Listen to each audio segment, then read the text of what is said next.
Hello, I'm Joshua of Milestone Play. If you're new here, welcome. I am a professional game master, storyteller, circus flow artist, and general facilitator of play. Today, we will be looking at how to build Game Master fronts for the game Dungeon World. This was a viewer-requested topic. If you would like to request a video, drop it in the comments. I will do my best to get to them if I feel like I can be of assistance. While you're down there, please consider giving us a sub. Our next milestone is 100 subscribers, and you can help us a lot with just one click. For now, let's talk about fronts, a means of planning for a game that resists being planned for. A link to the slides used in this video can be found in the description. Dungeon World is a game designed around a highly improvised story.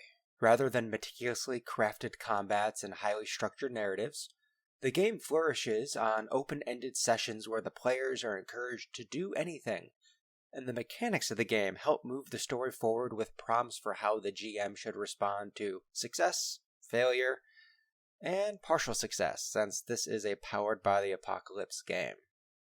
That said, a game master still needs some form of story planning. Foreshadowing requires having a level of understanding what may be coming in the future. Maintaining consistency is far easier when you are working from a known set of truths instead of making everything up on the spot. The way Dungeon World does this is with GM fronts. While the aim of the game is to find out what happens moment to moment at the table, fronts help define the sandbox that is being played within. Fronts help us keep track of what the bad guys are up to so we know how to respond when the heroes do something to get involved. GM fronts come at two different levels: the campaign and the adventure. While they are structured the same, they operate at much different paces. Your campaign fronts will slowly happen and alter throughout the whole story. Adventure fronts you will develop and play through over the course of 1 or 2 sessions. The campaign fronts are the whole story of The Lord of the Rings, while the adventure fronts are more the Mines of Moria. Aspects of one can easily flow into the other, but they can also be completely separate. Whether we are making a campaign front or an adventure front, they are going to have a cast of characters, stakes, and 2 or more dangers. The cast of characters is simply the list of prominent NPCs important to this aspect of the story. They can be relevant allies, politicians, warlords, rivals, guild leaders, the big bad, the named minions, anyone important to the story. The stakes of a front are going to be the unknown aspects of the story we are playing to find out. Because of this, we phrase our stakes as questions. We want them to be specific to the threats and the player characters. Will the Fellowship win is a bad campaign stake. How will Aragorn overcome the failures of Isildur, and will Rohan and Gondor fall are much better campaign stakes. In the first, we know that Aragorn has burdens in his bloodline to overcome, but we don't know how he will manage to do it. In the second, the destruction or saving of entire nations is not contingent on the ring being destroyed. Frodo can succeed, and the world can still be forever changed despite that. With the framing out of the way, we get to defining our dangers. The dangers are the different aspects of the story that are threatening to change the world for the worse, at least from the eyes of the players. Not every monster is its own danger, just those at the center of the plot lines. You can also have morally gray dangers, but for now we will keep them as just bad. The dangers you write down are going to be the major forces your characters are working against through the story. Eventually, the dangers may be working against the players themselves, but not initially. The rest of our front preparation is focused around what our dangers' goals are and what steps they need to take to achieve them. Like I said at the beginning, Dungeon World isn't about meticulous encounters and manicured story beats. The dangers are already doing their thing and are going to continue doing their thing until the heroes get involved to stop them. Our fronts are to help keep track of what they're doing and show how to react when the players take actions or fail to take actions. Because Dungeon World doesn't use extensive stat blocks for monsters, having a good grasp on what your dangers can do is important. To help with this, every danger can be assigned a type, such as ambitious organization or arcane enemy. Doing so can help you narrow down what their impulse is or their core motivation, as well as possible GM moves that they can take. More important, though, is their impending doom. This is what is in store for the world if they are not stopped. From tyranny to rampant chaos, whatever their impending doom is, that is where their story leads. That's the endgame. But how do we get there? The steps on the path to doom are our grim portents. Grim portents are specific events that the danger is planning to take whether or not the players get involved. If the players do get involved, they are right there at the moment and can try to prevent it. Other times, the players don't get involved. This could be through inaction or because they chose to get distracted. For instance, a grim portent in your campaign front may happen at the same time that the players want to go on a small adventure. This makes a hard choice, which Dungeon World is all about. The important thing, though, is that each grim portent must have these traits. They happen in front of the players, they foreshadow the impending doom, and the players can prevent them. Now, not everything has to be preventable. Not all story beats have to happen in front of the players. However, if these criteria aren't met, they aren't one of your grim portents. They are merely a plot device or framing beat for one of your next adventures. At this point, an example would be more than helpful, so let's go ahead and write up a campaign front together. First things first, we need a premise. In true Dungeon World fashion, the Game Master doesn't actually make their fronts until after the first session. The players make their characters together during the first session and establish their connections, desires, and goals as both characters and players. It is completely cool if a player says, "I don't know how this connects with my character, but I really want to find a genie." All of the character lore and desires presented in your first session are your pieces to create your fronts. To speed things along and not have to make 3 or 4 characters, let's just go ahead and use this prompt. In the kingdom of Cham, there is an orb of Outh that gives divine right to rule to whosoever proves their righteousness before the prophetic triad. The orb was created by 3 warlords to unite their peoples to fend off a great evil from the Umbersulk. The Shadow Prince seeks to destroy the orb of Outh so the Umbersulk might easily spread once more. So, let's use this prompt to go ahead and make a campaign front. I'll be filling this out section by section, but in reality, you will likely be jumping all over the place, adding your cast as you come up with grim portents, getting halfway through writing a stake when you realize you need a new danger to really push that open-ended question. We can take our prompt and put it in the description. Easy enough. I already have a good idea what this campaign is going to be about, so I'm going to name it Under Whose Authority. It's fine if it takes you a while to name it. Names are hard. Speaking of names, here is a small cast of NPCs that we will need. You'll probably add and subtract from this list multiple times. I've kept these names and titles pretty on the nose to help make the plotline easily digestible. They'll make more sense once we go through our dangers. Based on our premise, I've come up with 3 stakes, 3 story questions I don't know the answer to, but I feel will be central to the plotline. First, will the Orb of Outh be destroyed? This seems like a will the Fellowship succeed type question. However, just because the bad guy wants to destroy it to make his plan easier, that doesn't mean he has to. If he doesn't, can the PCs use it? What does the Shadow Prince have to do in excess because it's still around? The second question puts the PCs in a possibly political role. By proving themselves of the prophetic triad, how does that change power dynamics? If none of them do, does it hinder their efforts to thwart the Shadow Prince? Finally, what actions are worth maintaining the unity of the 3 clans? This pushes us into realms of choosing the lesser evil. This takes a means justifies the ends dilemma, but asks the players to be the ones to draw the line instead of asking them if a predetermined line is right or not. Learning the answers to these questions will not only guide our tale, but form the heart of it outside of what the GM has planned. Now we get to the dangers. All fronts require at least 2 dangers. The term fronts comes from the idea of fighting a war on multiple fronts. For simplicity, we'll just develop 2 to start with. During the game, your heroes could easily go on a minor adventure and through roleplay and choices bring another danger back into the campaign front with them.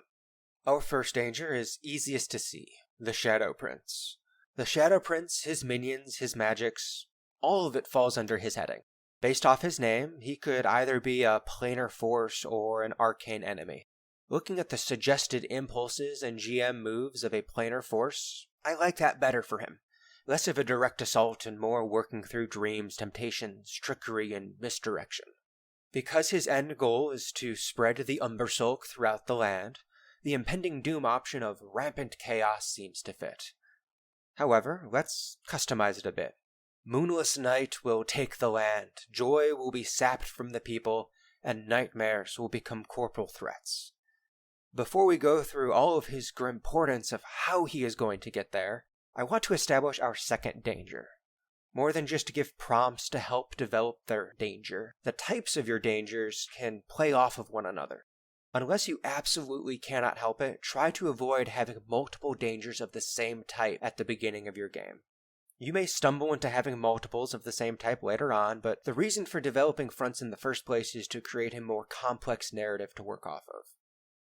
For us, I want our second danger to be completely different from our first. Looking at our premise, half of the text is about unity, clans, and triads. Let's use a public council as our second danger. Without the Orb of Outh, what do the people do? Looking at our danger types, we have one for ambitious organizations. More so, the first example is misguided good. We already have a villain that is evil. By having our second danger be the people itself, that really pushes at our stake of what actions are worth maintaining the unity of the 3 clans.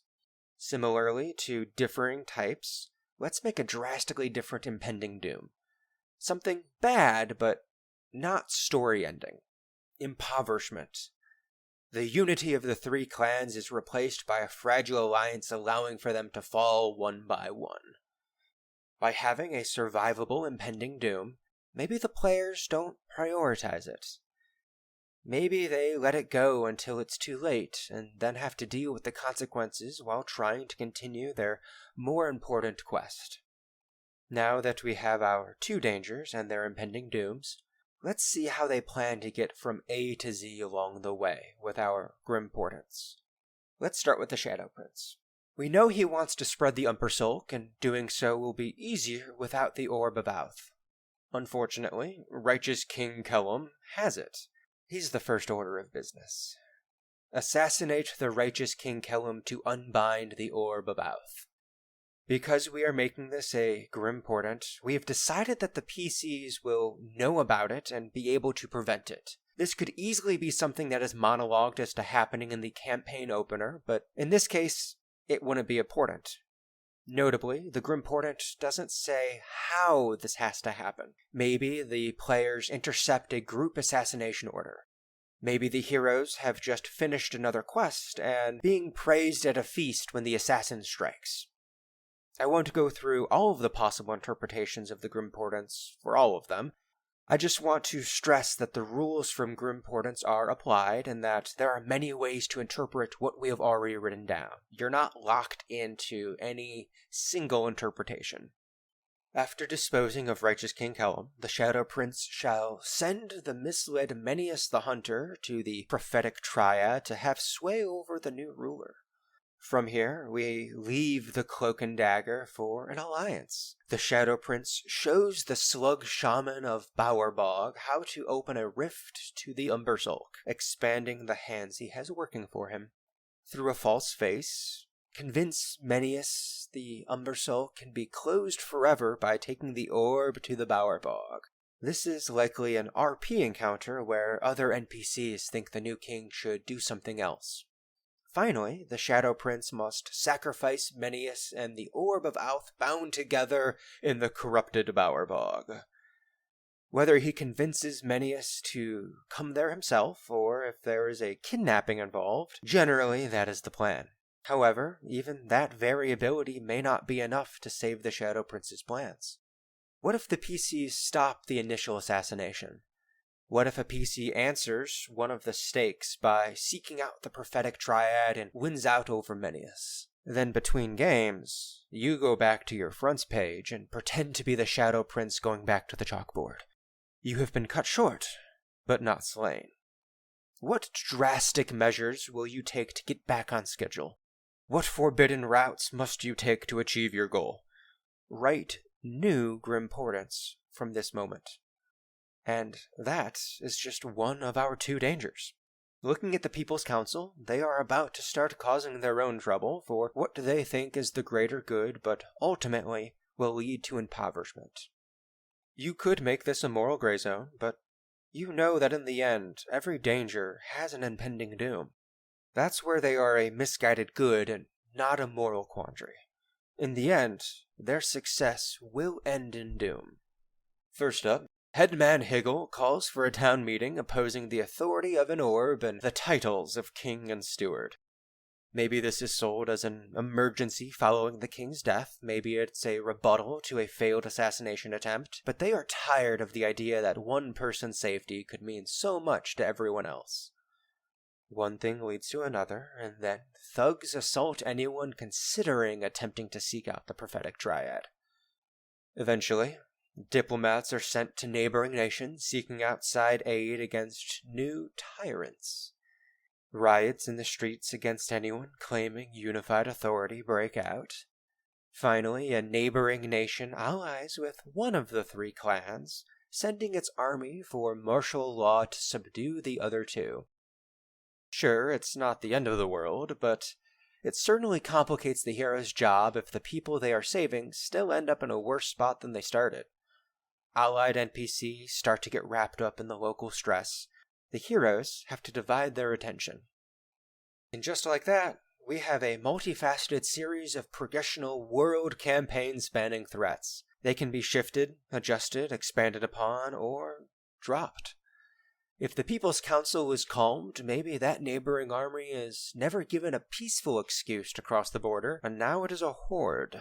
Maybe an adventurer trying to gain a special weapon to fight the Shadow Prince. The heroes tell an old wizard a bit too much about the Umbersault, and a third danger of an arcane enemy seeking a new source of power enters the story. In the end, you have the room to add what you need, delete what you don't, and just follow the paths your players find interesting. We focused on crafting a campaign front, but crafting an adventure front is just the same. The Grim Portents are just much closer together. In fact, each of your Grim Portents for your campaign front could be broken down into its own adventure front. Not that your adventure fronts even have to be tied to your campaign front. If your party wants a magic item, make an adventure out of it. If you accidentally mention some lore that the players cling onto, flesh it out with an adventure front. All they are is an outline to understand what is going on in a part of your world, large or small. For adventure fronts, best to keep them small. Instead of a whole campaign, you are going to want the content of a Dungeon World adventure to only take 1 or 2 sessions to get through. This doesn't mean that they have to be simple, though, just concise. You can easily have 3 dangers in a 1-session dungeon.